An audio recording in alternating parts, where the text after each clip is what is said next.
Welcome to the channel. तो आज बना रहे हैं हम चटपटी चटनी। ये मैंने दो तरीके से बनाई है। तो आप चाहें तो इसे डोसे और इडली के साथ बनाइए। आप इसे सैंडविच, पराठे या दाल रोटी के साथ भी खा सकते हैं। तो चलिए देखते हैं इसे कैसे बनाना है। और अगर आपको मेरे वीडियोस अच्छे लगते हैं तो प्लीज़ लाइक करिएगा, शेयर करिएगा और मेरे चैनल को सब्सक्राइब करिएगा।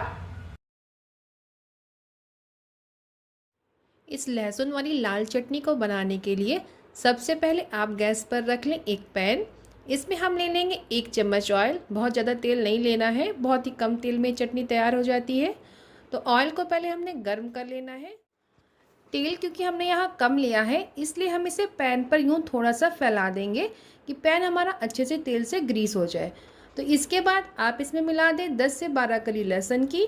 इसे हमें थोड़ा सा भून लेना है, लहसुन का कच्चापन खत्म हो जाए।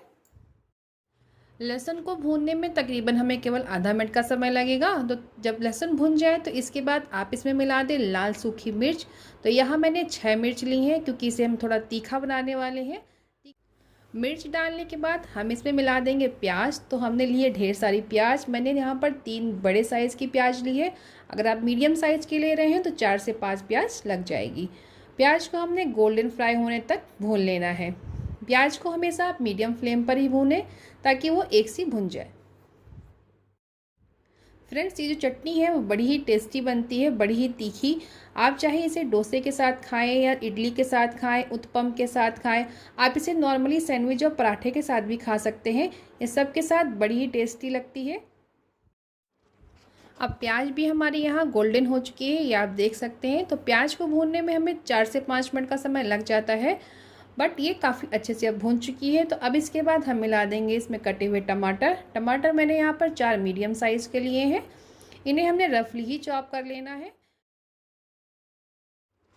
क्योंकि हमें टमाटर और प्याज को पकाना है तो इसलिए मैं यहाँ पर डाल रही हूँ 1 चम्मच नमक, ताकि ये फटाफट से पक जाएंगे। तो अब आप इन्हें एक बार मिक्स कर लीजिए अच्छे से और इसके बाद आप इसे लिड लगाकर ढक दीजिए। प्याज और टमाटर को हम 2 से 3 मिनट पकने के लिए रख देंगे। तो 3 मिनट मुझे हो चुके हैं। अब चलिए देखते हैं टमाटर हमारे अच्छे से पक गए हैं या नहीं। जी हाँ, टमाटर भी हमारे अब अच्छे से पक चुके हैं।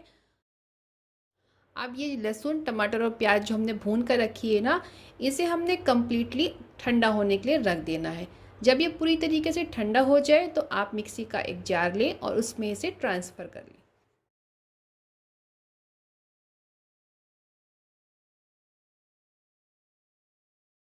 अब हम इस चटनी को थोड़ा और तीखा बनाने के लिए और इसे बड़ा ही बेहतरीन कलर देने के लिए इसमें डाल देंगे 1 चम्मच कश्मीरी लाल मिर्च।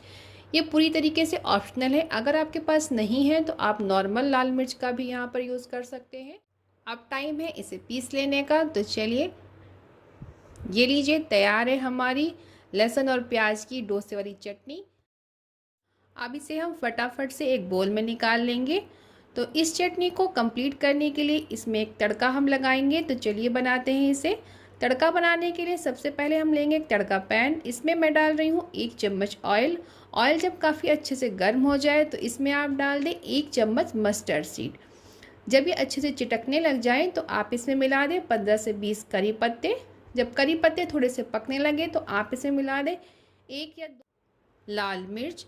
तो तड़का अब हमारा तैयार है। ये मैंने थोड़ा ज़्यादा बनाया है क्योंकि मैं अभी एक और चटनी बनाने वाली हूँ, तो उस पर भी ये तड़का जाएगा।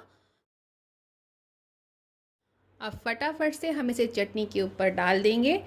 तो लीजिए, तैयार है बिल्कुल मार्केट स्टाइल लहसुन और प्याज की हमारी चटपटी और तीखी चटनी। इसे आप चाहें तो डोसे के साथ खाएं या इडली के साथ, ये आपकी मर्जी। पर टेस्टी इतनी होगी कि आप इसे दोबारा ज़रूर बनाएंगे।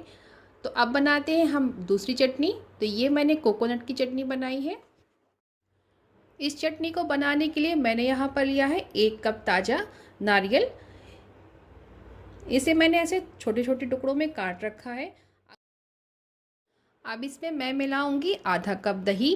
तो हमने 1 कप कोकोनट लिया है तो आधा कप इसमें दही जाएगा। दही मिलाने के बाद आप इसमें मिला दें थोड़ी सी फ्रेश धनिया की पत्तियाँ। इसके बाद हम इसमें डाल देंगे 2 से 3 हरी मिर्च। मिर्च की क्वांटिटी आप कम या ज़्यादा अपने टेस्ट के हिसाब से रख सकते हैं। अब इसमें जाएगा 1 चम्मच नमक। इसके बाद इसमें मिला दीजिए आप आधा चम्मच काला नमक, अब फटाफट से हमने इसे ग्राइंड कर लेना है। तो लीजिए, तैयार है हमारी ये कोकोनट की चटनी। अब इसे हम फटाफट से एक बोल में निकाल लेंगे। तो ये हमारी तैयार हो गई है ताजे नारियल की हरी चटनी। अब इसमें हम मिला देंगे आधा नींबू का रस, इससे इसका टेस्ट और भी बढ़ जाएगा। अगर नींबू नहीं है आपके पास तो आप इसमें इमली का पल्प 1 या 2 चम्मच मिला सकते हैं, उससे भी इसका टेस्ट काफ़ी अच्छा आ जाता है। अगर आपके पास ताज़ा नारियल नहीं है तो आप नारियल का बुरादा या सूखा नारियल ग्रेट करके भी इसमें यूज़ कर सकते हैं। तो अब बारी है इस पर तड़का लगा देने की, तो फटाफट से लगा दीजिए तड़का। अब पूरी तरीके से तैयार है हमारी ये कोकोनट की चटनी, जिन्हें आप डोसे इडली किसी के साथ भी खा सकते हैं। तो अब की बार जब कभी आप डोसा, इडली या उत्पम बनाएं तो इन दोनों चटनियों को ज़रूर बनाइएगा और बताइएगा मुझे कि कैसी बनी।